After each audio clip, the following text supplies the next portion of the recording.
Mabuhay kayo mga Noy, mga kaakay at mga kabs. At sa araw na ito, ipapasyal namin kayo sa sentro ng mga kalakaran ng puntahan ng tao dito sa Maynila. Ito nga yung Quiapo, Manila.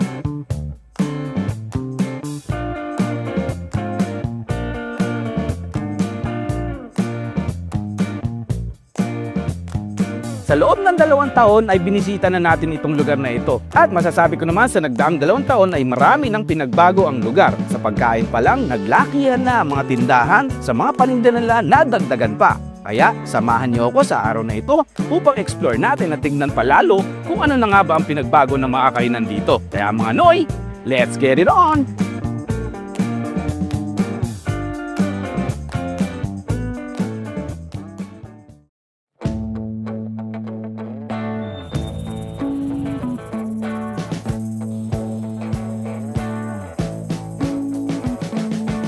At nandito nga tayo ngayon sa Quiapo, Manila, no.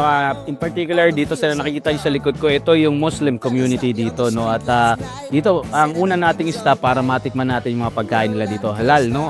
Meron ditong pater, meron ditong yung bakas, meron din po dito sari-sari pa yung mga sausawan nila kagaya po nung palapa, no. Yan ang titikman natin. Puntahan natin, tara samahan niyo ako. At yun nga, no, yung first stop natin, nandito tayo sa Junaira Restaurant. Actually, hindi niyo po na itatanong, ang may-ari nito ay isang reyna, no, si Queen. Ayan, nasa likod ko po, Queen Haji Noron Salam, no, yan ang pangalan niya, no. At napaunlakan tayo dito matikman. Isa sa mga kauna-unahan nagtitinda dito sa Muslim community sa Quiapo, no. At dahil nga katatapos lang ng Ramadan, ito po kagad yung ating first stop, no, para matikman yung pagkain nila dito. Ito, meron tayong budi, no, tawag nila, no. Itlog po ito ng isda, no. Ang bugaong nga daw po yung isdang ginagamit dito, no. Kung sa Tagalog, karpa. Ginataan nila at nilagyan ng sabaw at meron din po tayo rendang dito. At ito naman yung palapa. Yan, apakaanghang, no.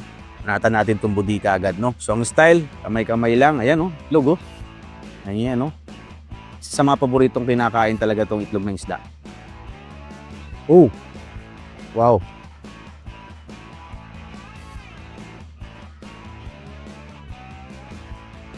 In fairness, ang impression po kasi natin ng pagkain ng ganito, ang matapang. Pero adjusted na sa Filipino culture yung lasa. Hindi ito matapang na maalat o matapang ng curry. Tama-tama lang. Sarap ng lasa ng gata din, no?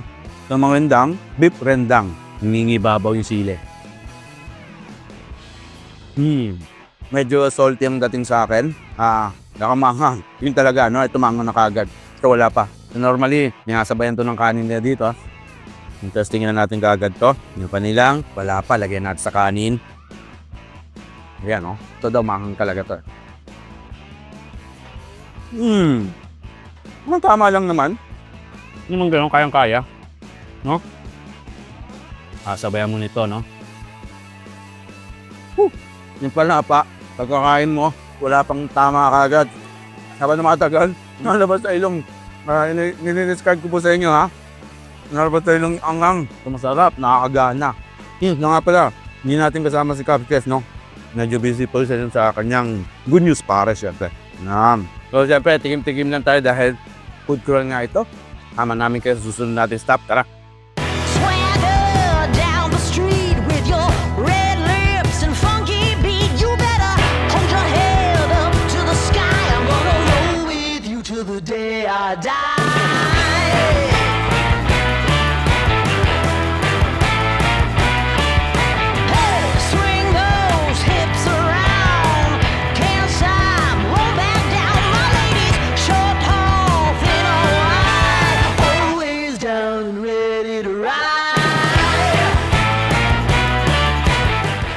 Pagkatapos natin kumain ng mahang, titira naman tayo ng malamig, no. Ito nga yung sumikat, no, na actually hanggang ngayon sikat pa rin naman, dragon fruit juice, no. So ito yung Sheila's dragon fruit salad and juice, no. Talagang nag-trending to, ang daming nag-vlog. Ayan, nakita nyo na ba po?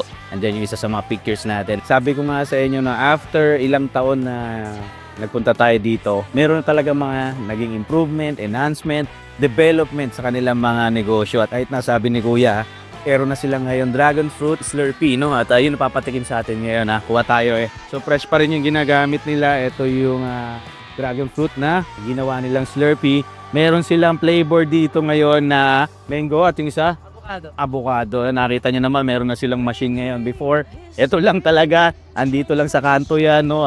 Malaking galon lang, ganyan lang po ang lalagyanan. Ngayon po, laki na ng pinagbago, no? At tikman natin pa rin, no? Kung ano naman ang kakaiba dito sa Slurpee nila. Kaya galing tayo doon sa manghing kanina, no? Ito ang panabladon. Karap nitong init ng panahon ngayon, sakto-sakto. Dito na sa Atay Jeep, sumay. Wow! Wala pa rin pinagbago. Ang sarap pa rin. Lasang gata, tamang-tama yung tamis. At isa sa mga pinupuntahan at umiinom, tinatangkilik ng tao dito dahil napaganda po ng health benefits itong dragon fruit. Sarap. Panalo.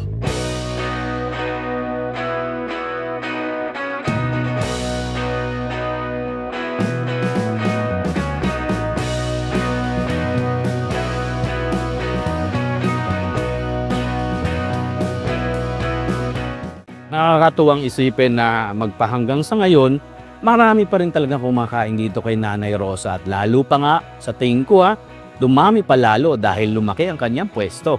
Sari-sari, galing sa iba't ibang panig ng Maynila, even sa mga probinsya na nagpupunta rito, hindi mawawala ang Nanay Rosa Sotanghon sa kanilang menu. At alam nyo ba, no, isa na nga rin yata ito sa masasabi kong tourist spot dito sa Quiapo dahil mga foreigner na po ang kumakain kung saan yung mga tourist guide dinadala yung kanilang mga guests dito. So ito na nga napansin nyo ang laki na ng lugar ni Nanay Rosa after 2 taon nga to be exact napuntahan ko to. Andyan lang sa labas dadaanan yung mga tao, nakikiusap pa nga ako naalala ko. Dahil nga syempre mag-shoot tayo ng video, medyo nakakaabala tayo pero ngayon kasi nyo naman talagang ang dami ng vloggers na nagpunta rito. Natulungan din si Nanay Rosa para lumaki palalo itong kanyang negosyo. Still, ito pa rin daw yung original na natikman ko before, yung Sotanghon. Special Sotanghon. Itong in-order natin, ito yung overload. Kung saan, kumpleto, may itlog, maraming laman, at may gulay, at syempre may noodles. In fairness, malasa pa rin talaga yung sabaw. At mainit. Yung mga laman, malambot pa rin, nanginginig-ginig pa. Ito ang karne niyang ginagamit, baboy.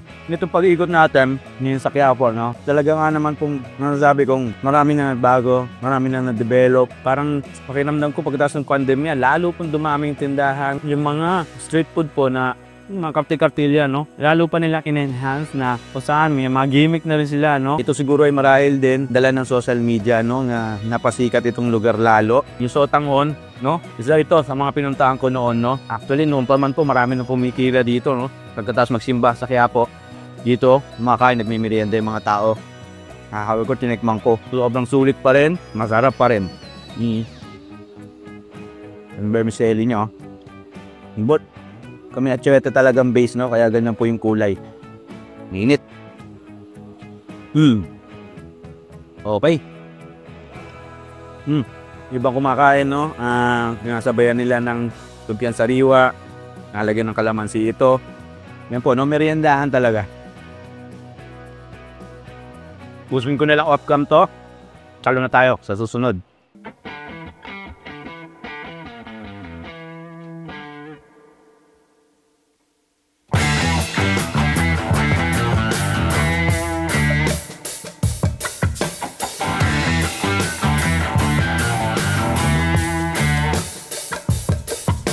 So ito yung isa sa mga pinupuntahan na dito sa Quiapo, Manila. Itong inihaw na pusit talaga nga naman. Ako po, pupunta ako dito. Hindi nakakalimutan kumain ito. Pipiliin mo na lang kung saan nyo gusto tumira. Pero sa bawat kanto halos meron pong ganito ng titinda. Inihaw na pusit, 12 pesos isa. Before, alala ko asa 10 piso na meron pang 5 piso yung mga ulo. Ngayon po, 12 na lahat. May sili Yung nagdadala dito, di ba? Ang sarap ng inihaw na pusit. Ito po talaga yung nagdadala, Yung sausawan ng bawat nagtitinda dito, punong-puno ng sibuyas. Kaya talagang pag sinalok mo, parang kutsara yung nagpapasarap doon sa pusit. Almost all na nagtitinda rito. Nasa iyo, kung gusto mong patusta o hindi. Pero kadalasan, alam na nila, yung tamang pag-ihaw lang. para malambot pa rin yung busit. At pag sumasaw-saw nga pala tayo dito, sabi ni Chop Food Girl, thank you ha. Shoutout sa'yo. Isang saw-saw lang daw po. Wag ulit-ulitin. Ako, hindi naman hygiene wise, no? Well, masasabi natin, mga nanonood sa atin dyan, medyo, alam mo naman na, pag sinabing kaya po, kailangan palabang ka dito, no? Hindi ka masyadong mga tema arts, no? Sabihin na natin. Kasi po talagang, karamihan ang kakainan mo dito, parang come and go ka lang, bira ka lang ng bira kahit nasa kalsada, no? Kaya masasabi ko siguro ito katotohanan, no? Isa sa nagpatibay ng sigmura ako, itong kaya po. Hindi ba? Supportahan po natin, no? Sariling atin, syempre, yung mga manininda dito, small, medium enterprises, no?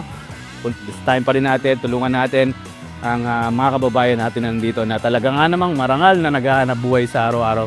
Maraming salamat na naman po sa pagsama niyo sa akin. Sana nagustuhan niyo itong food crawl na ito. Marami pa tayong pwedeng puntahan dito, no?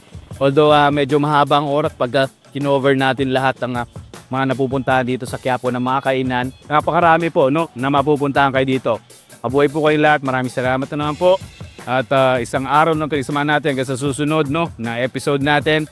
Sama-sama po tayo ulit. At syempre, thank you E-Tour. Shoutout natin yan na siyang naging kasama natin dito at Sakas TV Food Entertainment, no?